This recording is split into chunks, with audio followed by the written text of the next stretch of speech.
Sejumlah penumpang berteriak mengeluhkan sesak nafas saat kapal feri penyeberangan KMP Roy 1 milik PT Damai Lintas Bahari terbakar di perairan Merak pada Sabtu 6 Mei 2023 sore tadi.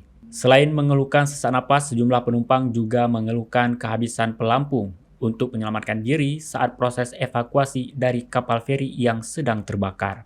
Dalam video rekaman yang beredar terdengar teriakan penumpang kapal mengeluhkan sesak nafas akibat terkena asap kebakaran.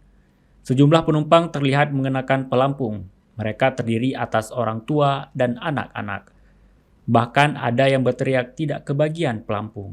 Menurut pantauan tribunbanten.com dari video yang diunggah oleh akun Instagram @infobanten, sejumlah penumpang terlihat mengenakan pelampung di dek kapal. Saat terbakar, kapal feri tersebut sedang dalam pelayaran dari Pelabuhan Merak menuju Pelabuhan Bakauheni di Lampung.